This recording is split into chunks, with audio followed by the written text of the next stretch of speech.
On this episode of Rock Down South, we chat with Will and Dillon of the rock band Faces for Radio. We discuss why they started the band and how they're trying to bring back live rock and roll music to New York City. They also performed their latest two singles for us, so you definitely don't want to miss it. We hope you all enjoy. Let's go.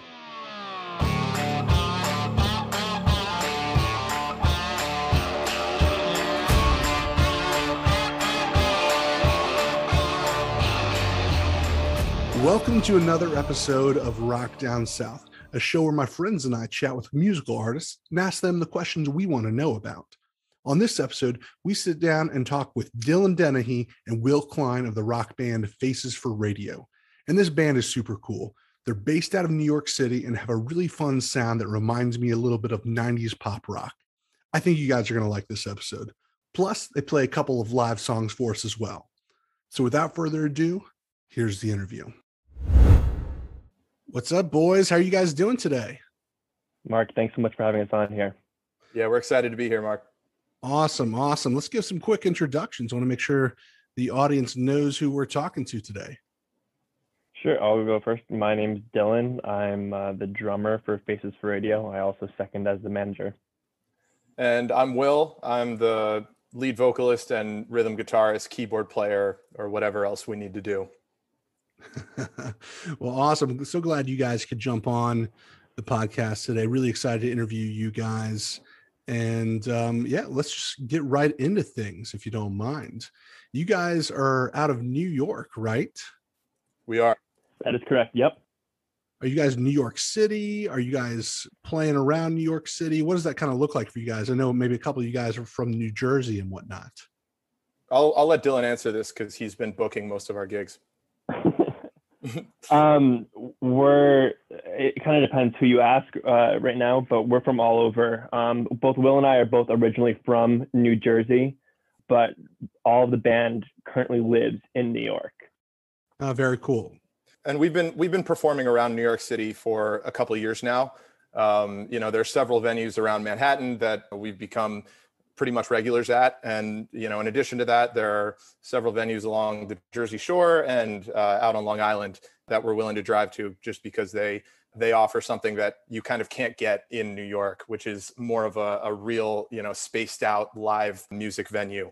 So yeah, around New York City and the Jersey Shore area is kind of where we're located, but we've also done gigs, at Penn State and other places around the area.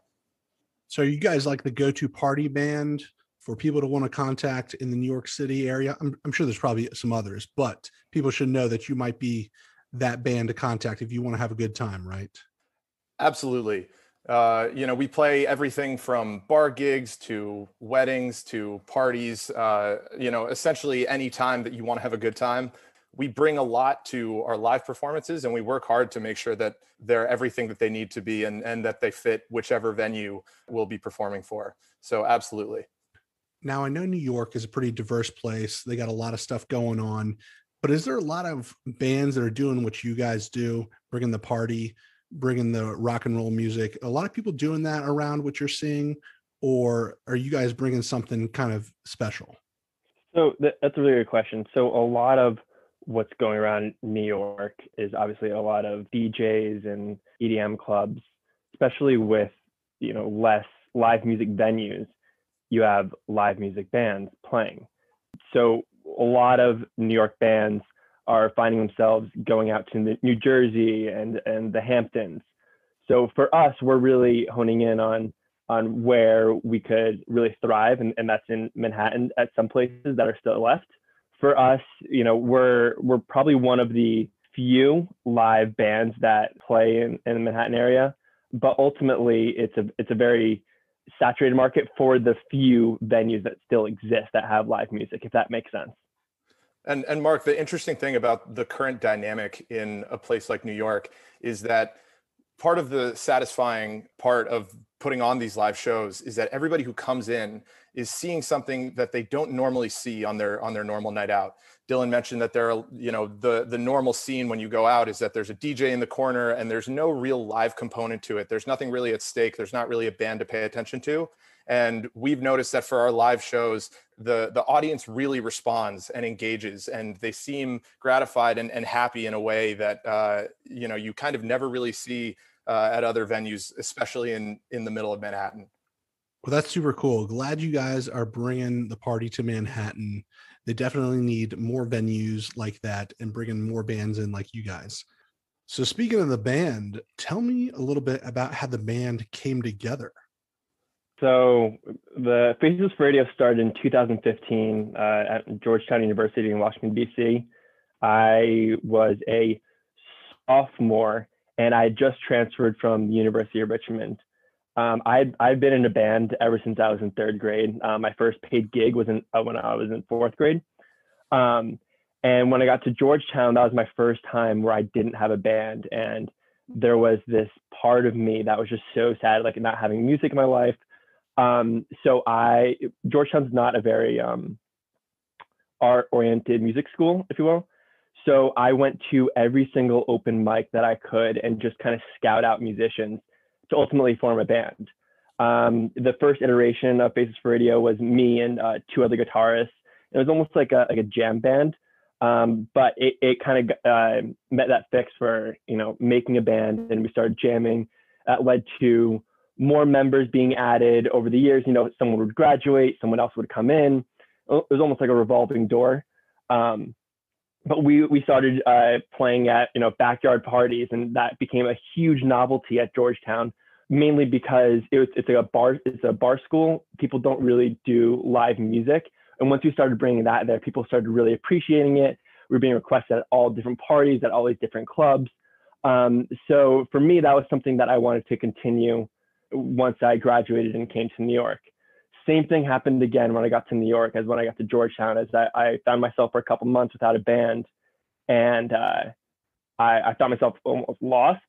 So I started asking around every single person, every single friend that I had, every contact, like, hey, listen, do you know anyone that's trying to play music? I'm looking to continue my band. I was working in investment banking in New York, and randomly asked one of my colleagues, hey, do you have any friends that are interested in playing music? And he's like, well, actually, I do. One of my friends was the president of the a cappella group at Duke. Instantly, a light went off, and I was like, I have to meet this guy. So that's what brought me to Will, and the rest is history from there. But basically, since meeting Will, that's when the current form of Faces for Radio was started. Yeah, and then I can sort of take the history from here is meeting Dillon. Dillon, he's our drummer and he's our manager for a reason, because he's somebody that is very proactive about, obviously, like he said, starting a band and making things happen in his own way.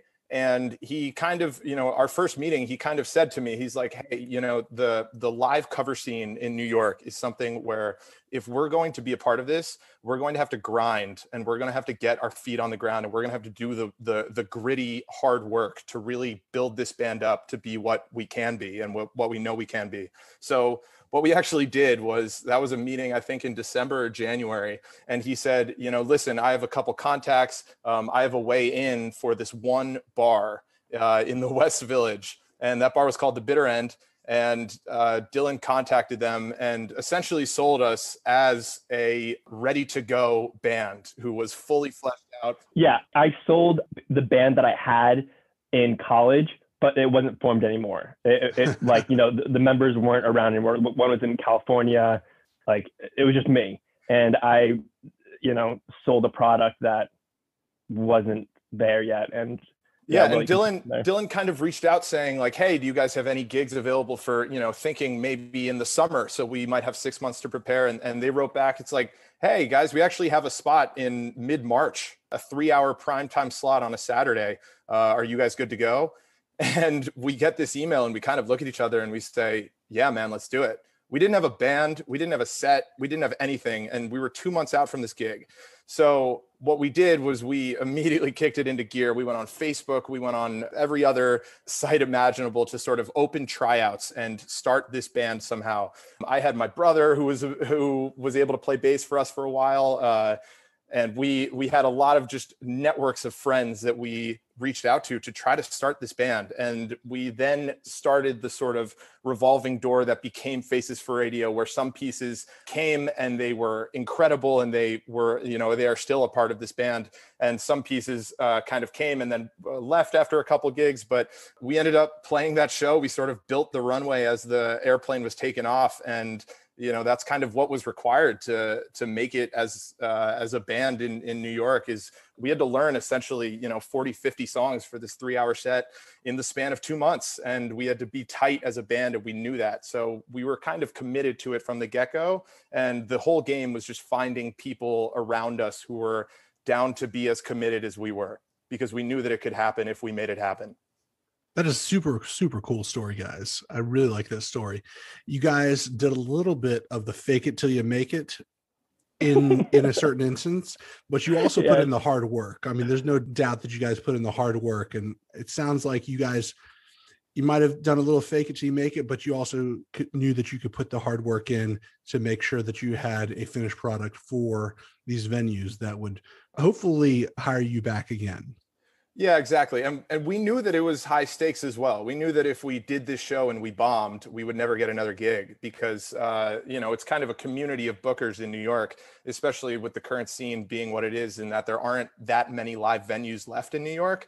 So everybody kind of knows everybody. And we knew that if we played a good show, we would be able to get other gigs. And if we didn't, then we wouldn't. So, we kind of knew that for those 2 months, those 2 winter months, it's like, hey man, if there's ever a time to really go for it and really go all out and grind and make sure that, I essentially spent like 8 to 10 hours a day just listening to our set list over and over to make sure that it was totally imprinted in my brain and that we could perform to the greatest extent possible.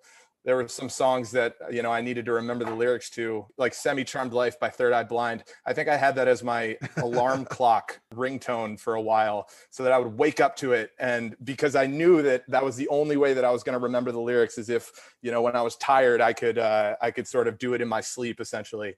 There were a lot of little things that we did to sort of push through in that tough time. But we kind of knew that this was our one shot, and that New York especially, but we know that cities across the country are like this, it's pretty cutthroat. You kind of get one shot as a band to produce and perform and prove yourself. And we were excited to do it, and we made it happen against the odds, I guess. So Semi-Charmed Kind of Life, I have looked at the lyrics for that song. I've done karaoke to that song, and there's a lot of lyrics to that song. The lyrics are a little bit crazy. It gets a little bit out there, and most people don't know how crazy of a song it is, but there's a lot of lyrics to that song that people, number one, they don't know for the content, but number one, they don't know those lyrics just in general. They just know the couple sentences chorus to that song. It's a tough song. Totally, man. It's a really tough song. It also kind of, it has a hook. It has that memorable chorus, but otherwise it doesn't really have many repeating sections. It's kind of a straight line of a song. But I've heard different artists like Imagine Dragons talked about how they used to be a cover band back in Vegas when they were starting out, and that was one of their favorite songs to play as well. And, I totally agree. I think there's Third Eye Blind as a band for sure, but that song specifically has an emotive component that's awesome. And when we perform it live, we kind of slow down the middle section. We make it like a little bit more emotional, and then we kind of bring it back into a party type of atmosphere. It's a really unique song and a really special vibe to create. But again, back into that January and February when we were preparing for this gig, it was kind of like how can I throw these lyrics into my brain and make sure that they stick? And the answer was to set it as my alarm clock ringtone. That's hilarious, because I can remember lyrics pretty well to most songs. That is one song where it's extremely difficult. I don't think I could remember any lyrics to that song very easily. That would be one of those ones, like you said, you have to memorize on a daily basis. Yeah, it's fun. And I know that there are some acts out there, and totally, all respect to them, who use the iPad or some kind of a visual help, but we didn't want to do that. We wanted to sort of keep it to a point where, I wanted to emote to the audience and interact with the audience as much as possible. I don't really want to use visual aid to help me remember lyrics. And the whole band is kind of like that. There's no real, other than just a set list that we print out and put at our feet. We're kind of in tune with each other because it makes you pay attention more to the little things and the nuances that the rest of the band is doing. Well, I know we talked a little bit about cover music, which is fantastic. I always love a band that can pull off awesome cover music, but let's talk a little bit more about your originals. Let's talk about the new single, Free. Super, super catchy, fun song. Let's talk about that track and how you guys put that together. So we play shows probably every other weekend on a normal basis, or at least we try to. And before the pandemic, we kind of just got caught up in that. And even though as a long-term goal, we were always like, oh, let's write songs, but we never really got it. Rehearsals were around playing these covers and really perfecting them and giving them our own spin. Because that's one of the beauties of Basis Radio, is that we add our own little nostalgic flair to these songs. But once the pandemic hit, we were put with two options of writing original songs or sitting around. And so we kind of did a little bit of both. So for us to write original songs, we had no idea where to start. This was a new concept for the band as an entirety. I'd done it before with previous bands, but that wasn't since like high school. So I'll let Will kind of talk about his vision for Free and how that came to be. Right. And, with our first couple songwriting sessions, our main goal was to build songs that would fit seamlessly into our set. Because to say nothing about the current state of rock music or pop music or anything, we kind of didn't want to try to be anybody or try to fit in a certain sound. We wanted to take the influences that we had and that we had come to know over these years of playing these songs. And our set is kind of built around our heroes and our musical influences. So we as a band were at a spot where we kind of understood each other musically. We knew where we wanted to head, and therefore we kind of knew what type of music we wanted to create.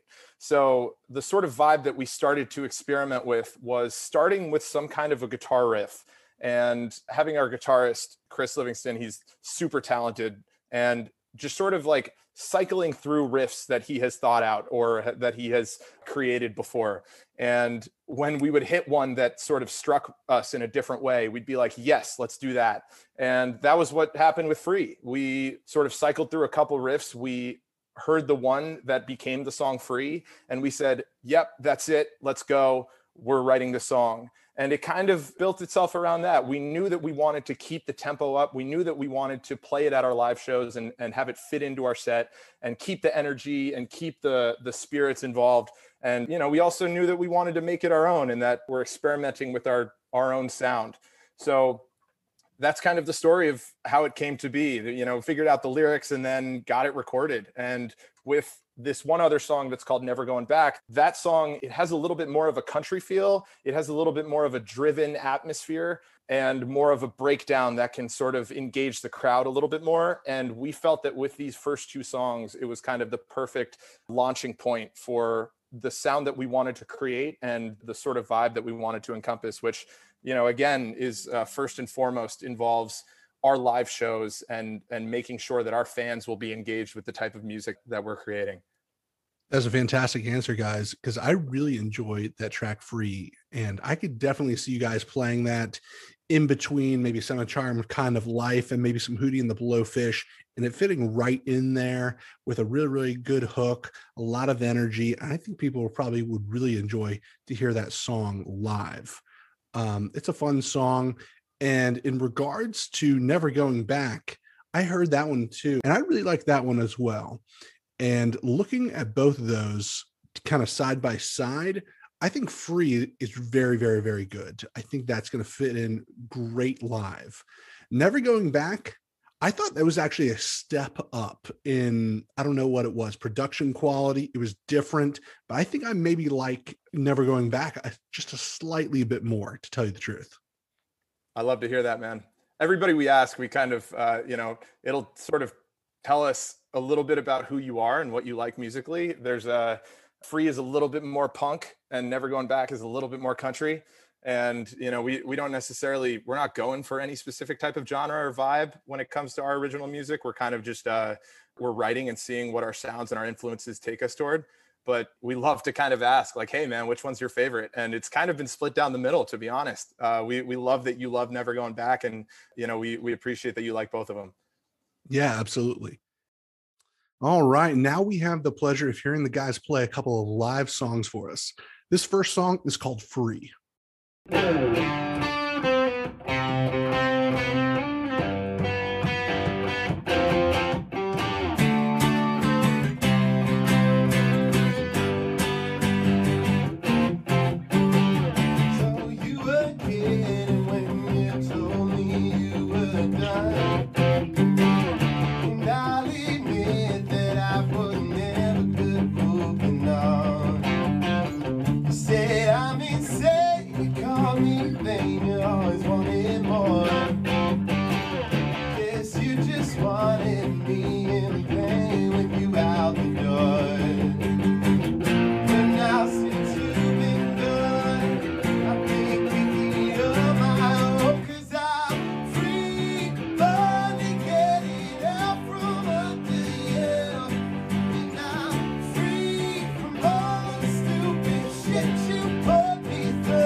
So good. Now that you're gone, I'm doing everything I never could. And now I'm out again with all my friends on Friday night. You always said I'd end up just like them. Guess you were right, 'cause since that day you left, I've been thinking about myself, 'cause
Oh man, I really love that song.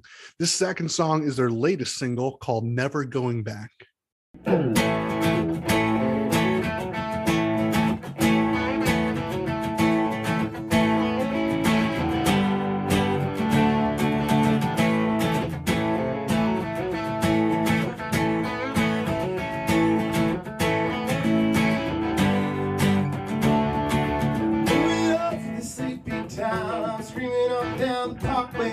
Gotta know when it's time to leave it all behind. I've been learning the hard way, not reminiscing of goodbyes, done listening to my fears.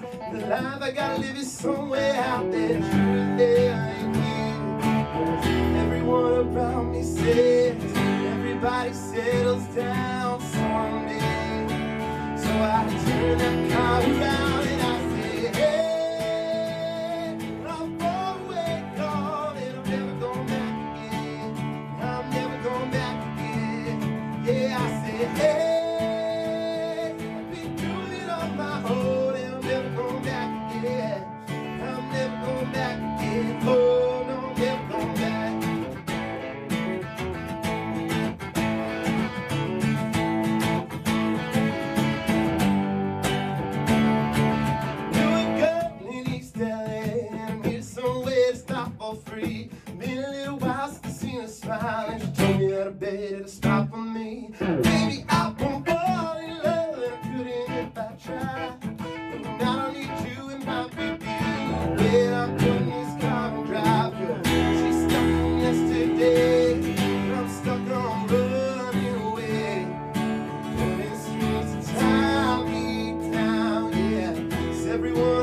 never says everybody falls in love someday. So I keep it halfway running and I say, oh boy, we're gone and I'm never going back again. I'm never going back again. Yeah, I say, hey, been doing it on my own and I'm never going back again. I'm never going back again. Oh no, I'm never going back.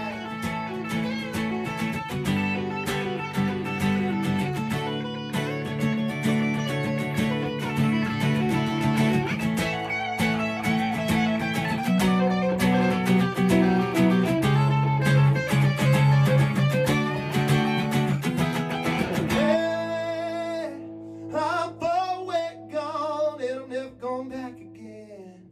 I'm never going back again. Yeah, I say, hey, I've been doing it on my own and I'm never going back again. I'm never going back. Oh no, I'm never going back. Hey, I'm far away gone and I'm never going back again. Never going back again. Yeah, I say, hey, I've been doing it on my own and I'm never going back again. I'm never going back again. Oh no, I'm never going back.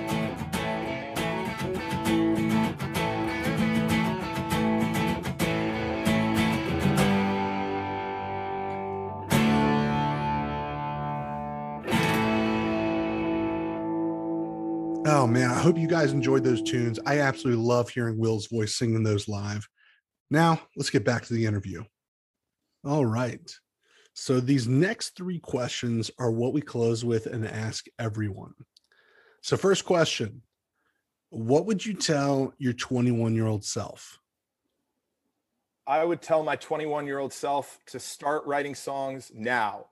Over the past year or so of starting to write songs, I have learned an incredible amount of how to write songs and how to sort of back into the process in a lot of different ways. And man, I wish I had a couple more years under my belt of just sort of learning the craft and studying it more. I had always had songwriting as one of those things in the back of my mind that I wanted to do and had ideas for songs. You know, I have notebooks and notebooks of ideas for songs, but had never really sort of sat down and said, let me spend a couple hours writing this song. And if I could tell my 21-year-old self one thing, it'd be like, hey man, start now, because you're going to keep learning and there's going to be so much to learn every time you write a new one. I would tell my 21-year-old self, stop stressing. When I was 21, I was a junior at Georgetown, and I was thinking that these last 2 years are the last 2 years that I'm going to be able to be in a band. You know, as a drummer, that's not in Nashville, that doesn't plan to go into Nashville or went to music school. For me, I thought that this was the end of my music career. Like, you know, playing these backyard parties was fun, and I, now just have to focus on my professional life. I, realized that wasn't the case, and I made sure that wasn't the case. Which led me to, still being in Faces Radio now. Excellent. So next question, what are you drinking lately? And if you don't drink alcohol, it can be anything refreshing that you like to drink. I have been drinking Jim Beam on the rocks lately. I think I started back in college because it just seemed like the cool thing that people were drinking. And, maybe for the first couple of years, you sort of force your way through it. But I really grew to love, specifically, I don't know why Jim Beam for me is just so smooth, and it's kind of a perfect bourbon. That's my drink of choice right now. Glad to hear that Jim is one of your best friends. I mean, they're best friends of a lot of people. Yeah, Jim is one of my boys for sure. For sure. I think for me, my staple recently, it's going to sound so boring, but it's so good. It's Coors Light. I say that because in college, everyone has their own college beer. For us, it was Natty Light, Natural Light. For some people, it was Coors Light, I guess, but I never, got into that in college. Do people like Natural Light? I don't know if people like it. Is that a thing? Yeah, I don't know. That's a good question. They like the price. Yeah, love the price. But just something about like a tall boy Coors Light is just so good and so refreshing. It is just like so nice to sit outside and have a nice Coors Light. Hey, when the mountains are blue, it's always a good time. It sounds like Dillon really likes the silver bullet. Yep. Awesome. So as you guys know, this is the Rock Down South podcast. I know you guys are from up north, but what is something that you guys love about the South? I was born and raised in New Jersey, and I went to school down in North Carolina, and I was pretty ignorant about country music. I was pretty close off to it. And over the 4 years of me being down there, I grew to love country music. And man, I'm in a current state of, I love everything about the current state of country music. I love Luke Combs. I love Thomas Rhett. I love Eric Church. Some of the country songs being written right now are some of the best written songs, that anybody is writing. And some of the musicianship and the rock attitude of some of these country acts is something that I think the rest of the music scene is sort of missing right now. Man, I listen to country music all the time, and I've really grown to love it. And also there's something special about country music in the appreciation that it preaches for life that I think a lot of other music genres don't necessarily encapsulate. There's something special about country music that kind of says like, hey, appreciate what you have and appreciate how good things currently are and how beautiful this life is. And I think that's pretty special. And on top of that, the bar scene down south, the live music scene is unmatched. We talk a little bit about how it's New York doesn't compare to that at all, but it's a really special thing to be at a live concert, especially at some of those great bars down south, and to be singing along with the crowd alongside you. I'll tag along with that. Southern hospitality, second to none. Everyone down south is so nice.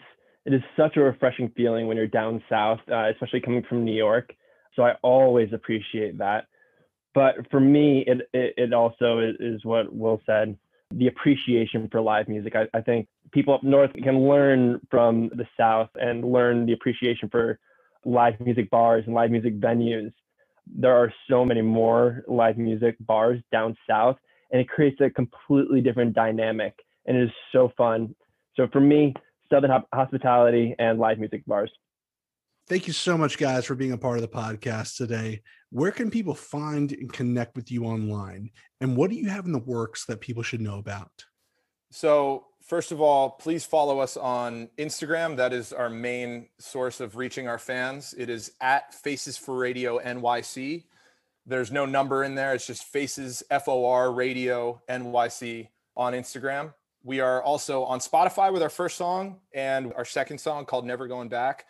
To talk a little bit about, what else we've got in the works, we have several songs that are in the pipeline that, we're going to be releasing sort of on an incremental single basis. And man, we're just excited to keep this momentum going and to keep interacting with our fans as much as possible. So follow us on Instagram, follow us on Spotify, and stay tuned for more announcements from us as we continue to grow and to reach our fans in new ways. Thank you so much for listening to the show today. Hope you guys enjoyed this episode. I had a really good time chatting with Will and Dillon from Faces for Radio. I'm really impressed with those guys. They are both super, super smart, graduated from great colleges. They literally could be doing anything, but I know they have a passion for music and are pursuing with everything they got, which I think is super cool. They have a bright future ahead of them, and I cannot wait to see what music they put out next. Make sure to go follow Faces for Radio on all their social media pages and give their latest singles Free and Never Going Back a listen. Also, take a look at their tour schedule and hit up a show if they happen to be in your area. You will not regret it. Check all our content at rockdownsouth.com and follow us on Instagram, Facebook, and Twitter for the latest updates. And as always, the views and opinions expressed by our guests on the show are theirs and don't necessarily reflect our own. I'm Mark, and you've been listening to Rock Down South. See y'all next time.